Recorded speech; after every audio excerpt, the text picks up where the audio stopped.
Hello and welcome. आप देख रहे हैं गेम चेंजर्स। मैं हूं धीरज।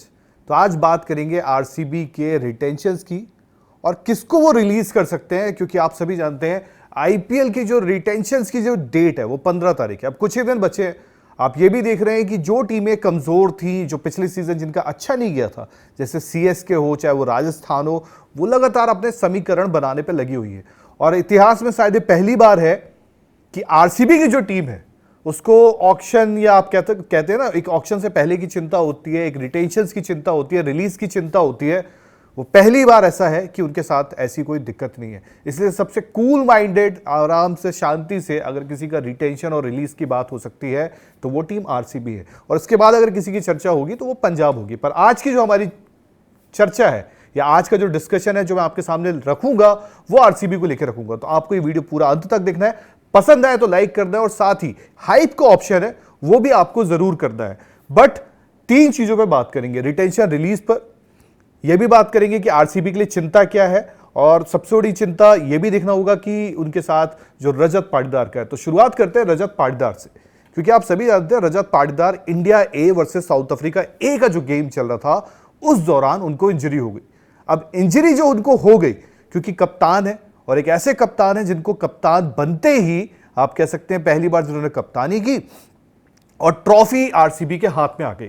तो अभी रजत पाटीदार को लेकर जो अपडेट है वो ये है कि वो 4 महीने तक आउट ऑफ क्रिकेट रहेंगे। बट इसमें कोई डरने वाली बात इसलिए नहीं है क्योंकि कहीं ना कहीं सोशल मीडिया पर अगर आप बार बार चीजें देख रहे होंगे तो पैनिक सा फैल रहा है कि रजत पाटीदार क्या आईपीएल 2026 का हिस्सा नहीं होंगे, और आप नहीं चाहोगे कि रजत पाटीदार जैसा बैट्समैन वो आपकी टीम में फीचर ना करे। तो आपके लिए एक अच्छी खबर यह है कि रजत पाटीदार आईपीएल 2026 के लिए तैयार रहेंगे। इसमें कोई डरने की बात नहीं है। कप्तानी का विकल्प वही है, और अगर नहीं भी है, कुछ ऊपर नीचे अगर आप मान भी लेते हैं कि चलो थोड़ा सा चीजें सही नहीं होती है, तो जितेश शर्मा हमारे पास बैठे हुए, बट ये है कि एज बैटर आपको रजत पाटीदार की जरूरत रहेगी ही रहेगी। तो सबसे पहले ये जो रजत पाटीदार वाला मसला है ये सॉल्व। अब दूसरा आते हैं, क्योंकि आमतौर पर जो मैंने आपको बताया कि रिटेंशन और रिलीज का होता है, तो यहां पर अगर आप देखेंगे तो इस बार ऐसी कोई मसला नहीं है। मसला किसका आता है? जो आरसीबी बिक रही है। अब आरसीबी बिक रही है, रिटेंशन रिलीज से बड़ा मसला जो इस वक्त आरसीबी के साथ वो है कि क्या वो नाम सेम रहेगा। क्यों?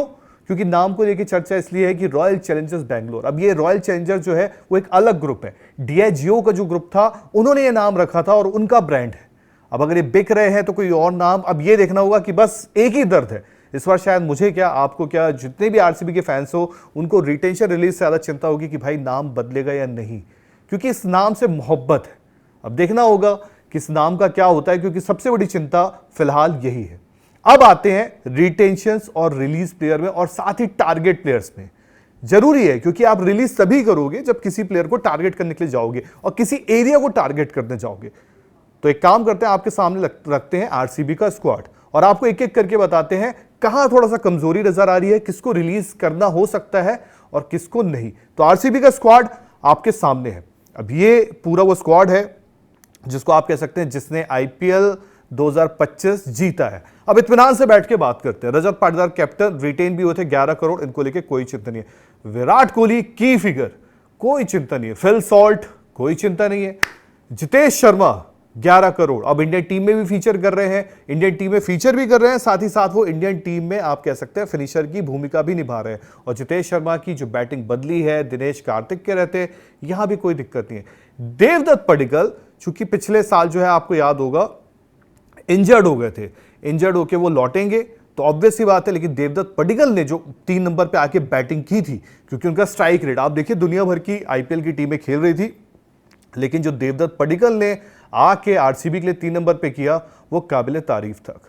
स्वास्तिक चिकारा, विराट पगलू, ये भी टीम में रहेंगे ऑब्वियस सी बात है। टिम डेविड, ऑस्ट्रेलिया के दानव, कोई खतरा नहीं है भाई, कोई रिलीज होने की इनकी भी चांसेस नहीं है। मयंक अग्रवाल, क्योंकि ये वो लिस्ट है, ये वो प्लेयर्स हैं, मयंक अग्रवाल जो बाद में आए थे टीम में, और मयंक अग्रवाल एज आप ये कह सकते हैं कि एज उनके रिप्लेसमेंट के तौर पर आए थे, किसके? देवदत्त पडिक्कल के। तो ये एक रहेगा देखने को, लेकिन 1 करोड़ में मयंक अग्रवाल, क्या यहां पे थोड़ा सा चीजें ऊपर नीचे हो सकती है, बट देखना पड़ेगा, क्योंकि मयंक अग्रवाल ने भी पिछले सीजन अगर आपको याद हो तो लखनऊ के अगेंस्ट जो पारी हमारे जितेश डिविलियर्स ने खेली थी उसमें योगदान साथ में मयंक अग्रवाल ने दिया था, जहां पे एक शतक मारा था ताबड़तोड़ ऋषभ पंत ने जो खराब किया था। फिर आते जैकब बेथल, कोई चांस नहीं है, ये भी टीम में रहेंगे। मनोज भंडागे, लोकल बॉय, कर्नाटका, कोई दिक्कत नहीं है। टिम साइफर्ट, ये वो रिप्लेसमेंट है जो आपको पता है कि कुछ प्लेयर्स आए नहीं थे, जिसमें टिम साइफर्ट और मुजर बानी है। आपको याद होगा उस दौरान ऑपरेशन सिंदूर चल रहा था, बीच में आईपीएल रुक गया था, कुछ प्लेयर्स चले गए थे, कुछ वैसे रह गए थे, उस वजह से टिम साइफर्ट और ब्रिजिंग मुजर बानी आए थे। तो इनमें भी कोई, अब इनका एक अलग सा रहेगा क्योंकि ये वापस ऑक्शन में जाएंगे। लिविंगस्टन, अगर मैं यहां लिविंगस्टन पे आके रुक रहा हूं तो ये एक हमारे लिए दिक्कत है। और दिक्कत कैसे है, दो टाइप से आपको बताता हूं। लिविंगस्टन 8 करोड़ 75 लाख में आरसीबी ने खरीदा था। पिछला सीजन उतना अच्छा नहीं गया, उतना क्या खराब ही गया कहीं ना कहीं।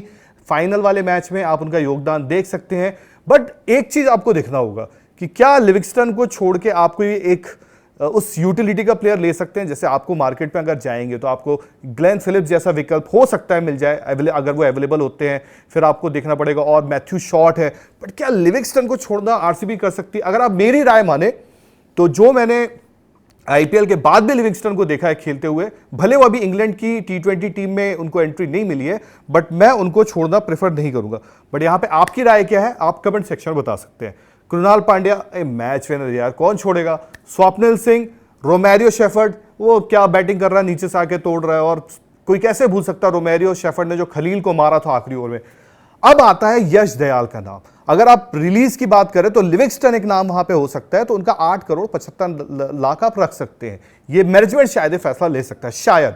यश दयाल अब दूसरा नाम आपको दिख रहा है, और यश दयाल अगर बाहर हो सकते हैं तो वो नॉन क्रिकेटिंग रीजंस की वजह से। इट्स नॉट अबाउट क्रिकेट, क्योंकि हाल के टाइम पे जो उन पे कुछ केसेस लगे हैं, जो उन पर मुकदमे चल रहे हैं, जो आप जानते हैं उनके साथ कुछ चीजें जो घटी है, तो उसके बाद वो यूपी लीग में भी दिखे, और जब से आईपीएल वो खेल रहे हैं, पिछला आईपीएल लास्ट था, उसके बाद वो क्रिकेट खेलते नजर नहीं आए। तो यश दयाल हो सकता है नॉन क्रिकेटिंग रीजंस की वजह से जो चीजें चल रही हैं बाहर हो सकते हैं, और आरसीबी को इनको रिलीज करना पड़ सकता है। पर यह है कि यश दयाल का विकल्प कौन होगा, टारगेट प्लेयर, वो आरसीबी को देखना पड़ेगा। अब यश दयाल को अगर आप छोड़ते हैं तो फिर नीचे आप रशिक दार का नाम देख रहे हैं। अब रशिक दार को जब लेके आए थे दिल्ली से, तब उनका बड़ा अच्छा फॉर्म था, और अभी अगर आप उठाएंगे करंट में तो वो बड़ौदा से खेल रहे हैं और बड़ी अच्छी गेंदबाजी भी कर रहे हैं। बट क्या आरसीबी रशिक दार को छोड़ेगा यहां पर, क्योंकि अब यश दयाल को ऑलरेडी लफड़ा है, क्योंकि उनको एक नए बॉलर भी चाहिए होगा जो डेथ पे भी कर सके। तो ये एक रहेगा। तो शायद आप अगर काउंट करें, लिविंगस्टन, यश दयाल और रशिक दार, ये 3 नाम हो सकता है आपको जाते हुए दिख जाए, या आरसीबी की जो रिलीज लिस्ट है उसमें आपको नजर आ जाए। अब फिर से आगे नजर डालते हैं, और भी नामों पे नजर डालते हैं, आपको उसके बाद के नाम दिखाते हैं। उसके बाद अगर आप नाम देखेंगे तो श्रेयस शर्मा आपको नजर आ रहे हैं, कोई दिक्कत नहीं है। भुवनेश्वर, कोई दिक्कत नहीं है। नुवान थुसारा, कोई दिक्कत नहीं है। एंगीडी 1 करोड़ में, यार ऑब्वियस सी बात है, इनको भी आप कोशिश करोगे। वैसे एंगीडी ने जो सीएसके के खिलाफ लास्ट सीजन जो ब्रेविस को आउट करके वो मैच निकाला था, जबकि उनको एक ही मैच का मौका मिला था, तो यहां भी आपको कोई दिक्कत नजर नहीं आएगी। अभिनंदन सिंह, जिनको आप बैकअप के तौर पर रखा है आपने, 30 लाख में लेकर आए हैं। हाँ, आप उनको थोड़ा ऊपर का लास्ट का जो यूपी लीग का हाल का फॉर्म देख सकते हैं, क्योंकि आपने उनको कहीं ना कहीं लाइक टू लाइक रिप्लेसमेंट के तौर पे थोड़ा, मतलब लाइक टू लाइक तो नहीं मिलता है, बट भुवी के एक रिप्लेसमेंट के तौर पे उनको रखा था। मोहित राठी है, जॉश हेजलवुड, इनका तो विकल्प ही नहीं है। अब ब्लेसिंग मुजर बानी है, जो कहीं ना कहीं आपको ये जाएंगे ही जाएंगे। तो बस अगर आरसीबी, अगर आप देखें तो ये 3 प्लेयर है जिनको शायद रिलीज कर सकती है। अगर आप मेरे से पूछे, मेरे दिल से पूछे, अगर आप मेरी राय पूछे, तो मैं लिविंगस्टन को भी रिलीज नहीं करूंगा।